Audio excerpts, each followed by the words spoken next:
Informasi lainnya, Saudara, aksi Akbar Bela Palestina berlangsung tertib di kawasan Monas, Jakarta Pusat pada Minggu pagi.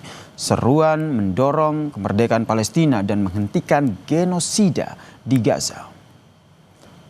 Menyerang, menyerang, majulah, majulah,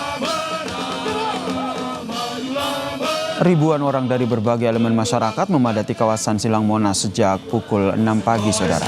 Aksi damai diisi dengan lantunan doa serta orasi kemanusiaan. Aksi damai digelar untuk menyuarakan krisis kelaparan di Gaza sekaligus protes atas kekerasan kepada warga Gaza di Palestina. Aksi bertajuk Bersatu Padu Selamatkan Gaza dari Genosida dan pelaparan ini, Saudara, turut dihadiri oleh sejumlah tokoh agama dan juga masyarakat.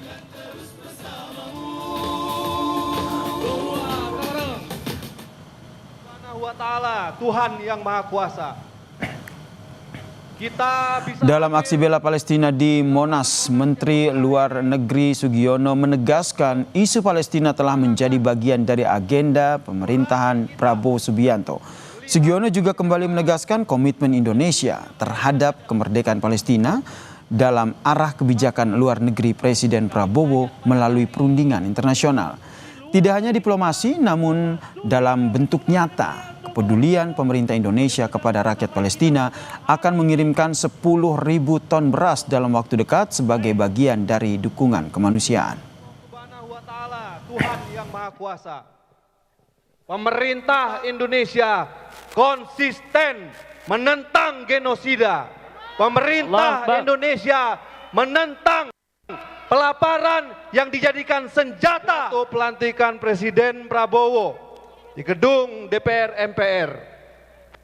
Beliau memasukkan urusan Palestina sebagai agenda dari pemerintahan beliau. Lewat pintu-pintu diplomasi, lewat meja-meja perundingan. Secara aktif, Bapak Presiden juga menyampaikan dan menyuarakan apa yang kita rasakan terhadap saudara-saudara kita di Palestina dan di Gaza. Kita juga akan mengirimkan bantuan makanan 10.000 ton beras dalam waktu dekat ke Palestina. Allahu Akbar.